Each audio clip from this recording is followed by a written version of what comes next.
மக்களவை தேர்தல் எந்த தேதியில் நடக்க போகுது, எப்போ முடிய போகுது அப்படின்னு எல்லாருமே எதிர்பார்த்த அறிவிப்பு இந்திய தேர்தல் ஆணையத்தால் வெளியிடப்பட்டிருக்கு.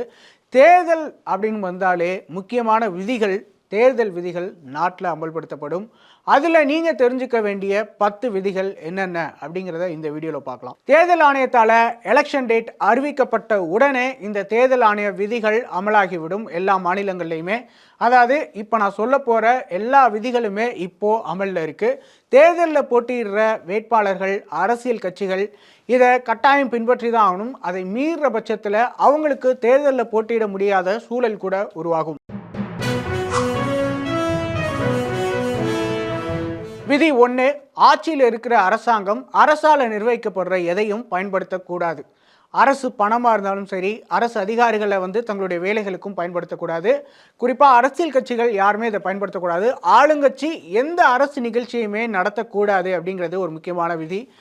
குறிப்பாக பதவியேற்பு, புதிய திட்டங்களுக்கு அடிக்கல் நாட்டுறது அல்லது திட்டங்களுக்கான பூஜை போடுறது, இந்த மாதிரியான எந்த விஷயங்களையுமே அரசு செய்யக்கூடாது.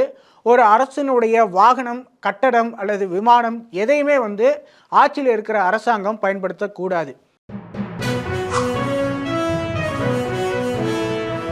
விதி 2 என்ன அப்படின்னு பார்த்தோன்னா, தேர்தல் பிரச்சாரத்தில் மக்களை பிளவுபடுத்துகிற வகையிலான சொற்களை, கருத்துக்களை பயன்படுத்தக்கூடாது. எந்த அரசியல் கட்சியும் சாதி அல்லது மத அடிப்படையில் வாக்காளர்கள்ட்ட வாக்கு கேட்கக்கூடாது, வாக்கு சேகரிக்கக்கூடாது. அதாவது நாட்டில் பதற்றம் ஏற்படுத்தக்கூடிய எந்த விதமான சொற்களையோ இல்லை கருத்துக்களையோ சொல்லக்கூடாது. வன்முறை தூண்டுற விதமாக பேசக்கூடாது. அந்த மாதிரியான செயல்கள்லையுமே எந்த அரசியல் கட்சியும் வேட்பாளர்களும் ஈடுபடக்கூடாது.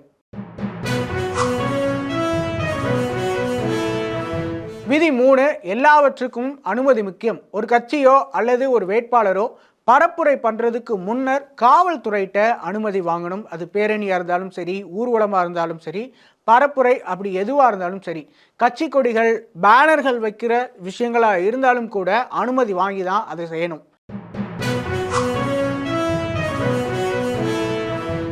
விதி 4 என்ன அப்படின்னு பார்த்தோன்னா, வாக்காளர்களுக்கு பணம் வழங்கக்கூடாது. இது ரொம்ப முக்கியமான, எல்லாருக்கும் தெரிஞ்ச ஒரு விதி.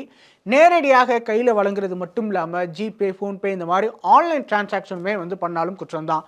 ஊழல் அல்லது குற்றங்கள் அடிப்படையில் இந்த விதிகள் அமல்படுத்தப்படுது. வாக்காளர்களுக்கு பணம் கொடுக்கப்படுறது மட்டும் இல்லாமல் வாக்காளர்களை மிரட்டுறது, போலி வாக்குகள் போடுறதும் கூட இந்த இதில் குற்றங்களாக அடங்கும். விதி 5, பரிசு பொருட்கள் கூடாது. வாக்காளர்களுக்கு பணம் வழங்குறது எந்த வகையில் குற்றமோ அதே போல பரிசு பொருட்கள் வழங்குறதும் குற்றம்தான். மதுபானம், உணவு அல்லது இந்த வெள்ளிக்குடம், மிக்சி, மிதிவண்டி இது மாதிரி என்ன கொடுத்தாலுமே குற்றம்தான். விதி 6 என்ன அப்படின்னு பார்த்தோன்னா, பரப்புரை விதிகளை கடைபிடிக்கிறது. வாக்குப்பதிவுக்கு முன்னர் குறிப்பிட்ட காலம் வரை மட்டுமே பரப்புரை பண்ணுறதுக்கு அனுமதி தேர்தல் ஆணையத்தால் வழங்கப்படும். அதாவது பரப்புரைக்கான தேதி முடிவடைந்த பின்னரும் வாக்குப்பதிவு நிறைவடைந்த பின்னரும் 48 மணி நேரத்திற்கு பரப்புரை பண்ண அனுமதி கிடையாது. அதை கண்டிப்பாக தேர்தலில் அரசியல் கட்சிகள் கடைபிடிச்சாகணும். அந்த நேரத்தை தாண்டி பிரச்சாரங்கள் அல்லது பரப்புரைகள் செய்கிறாங்க அப்படின்னா அது குற்றமாக கருதப்படும். விதி 7, வாக்குச்சாவடி விதிகள். வாக்குச்சாவடியில் இருந்து 100 மீட்டர் தொலைவில் பிரச்சாரம் பண்ணுறதும் குற்றம். பரப்புரை மட்டுமில்லை, பரப்புரைக்கான வாசகங்கள் அல்லது கட்சி கொடிகள் எதையுமே அந்த பகுதியில் அமைக்கக்கூடாது. வாக்குச்சாவடிக்கு சென்று வர்றதுக்கு வாக்காளர்களுக்கு வாகனம் கொடுக்கறதுமே ரொம்ப மிக முக்கியமான குற்றம். அதாவது வேன் பிடிச்சி வாக்காளர்களை கூப்பிட்டு போகிறதுலாம் பெரிய குற்றமாக கருதப்படுது. விதி 8, மத வழிபாட்டு தலங்களில் பரப்புரை கூடாது. அரசு கட்டடங்கள் மட்டுமல்ல, கோவில், மசூதி, தேவாலயம் உள்ளிட்ட மத வழிபாட்டு தலங்கள்லையுமே பரப்புரை பண்ணுறதுக்கான அனுமதி கிடையாது.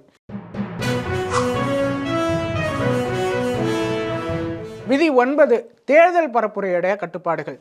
அரசியல் கட்சியோ அல்லது வேட்பாளரோ பிற கட்சி மீது வைக்கப்படுற விமர்சனங்களை, கொள்கைகள், திட்டங்கள், கட்சி பணிகள் சார்ந்து தான் வைக்கணும். எந்த வேட்பாளர் மேலேயும் எந்த தனிநபர் மேலேயும் தனிப்பட்ட முறையில் யாரையும் தவறான முறையில் விமர்சித்து பேசக்கூடாது. பிற வேட்பாளர்களை அவமதிக்கிற வகையிலோ அல்லது அவதூறு பரப்புற வகையிலையோ பேசக்கூடாது. பரப்புரையில் குழந்தைகள் மற்றும் மாற்றுத்திறனாளிகளை ஈடுபடுத்தக்கூடாது. 10 சமூக வலைதளத்துடைய கட்டுப்பாடுகள். சமூக வலைதளங்களில் கட்சிகள் வேட்பாளர்கள் விமர்சனம் செய்யலாம், ஆனால் போலீஸ் செய்திகள் தவறான வார்த்தைகளை பயன்படுத்தக்கூடாது அப்படிங்கிறதும் ஒரு முக்கியமான விதி. இது தனிப்பட்ட வேட்பாளர்கள், அரசியல் கட்சிகள், கட்சி நிர்வாகிகள் எல்லாருக்குமே இது பொருந்தும். இது எல்லாமே ஒரு தேர்தல் நடக்கிறதுக்கு முன்ன கடைபிடிக்கப்பட வேண்டிய முக்கியமான விதிகள். இந்த விதிகள் எல்லாவற்றையுமே அரசியல் கட்சிகள், வேட்பாளர்கள் கண்டிப்பாக கடைபிடிச்சாகணும். இதை கடைபிடிக்காத கட்சிகள், வேட்பாளர்கள் மேலே தேர்தல் ஆணையம் நடவடிக்கை எடுக்கும். இந்திய தண்டனை சட்டம், மக்கள் பிரதிநிதித்துவ சட்டம், குற்றவியல் நடைமுறை சட்டம் ஆகிய சட்டங்கள் மூலமா நடவடிக்கை எடுக்கப்படும். இந்த விதிகள் தேர்தல் தேதி அறிவிக்கப்பட்ட நாள்ல இருந்து தேர்தல் முடிவுகள் வெளியாகிற வரைக்கும் அமல்ல இருக்கும். ஒருவேளை இந்த விதிகளை அரசியல் கட்சிகளோ அல்லது ஒரு தனி வேட்பாளரோ மீறுறாரு அப்படிங்கிறத நீங்க பார்த்தாலுமே கூட புகார் அளிக்க முடியும். தேர்தல் ஆணையத்துடைய விஜில் அப்படிங்கிற செயலி மூலமா மக்கள் யார் வேண்டுமானாலும் இது தொடர்பாக புகார் அளிக்கலாம். விதி மீறப்பட்டதற்கான புகைப்படம் அல்லது வீடியோ ஆதாரமாக இருந்தது அப்படின்னா அது கண்டிப்பாக அப்லோட் பண்ணி ஆகணும். அது சரியான புகாராக இருக்கும் பட்சத்தில் தேர்தல் பறக்கும் படை அது தொடர்பான நடவடிக்கையை விரைந்து எடுப்பாங்க.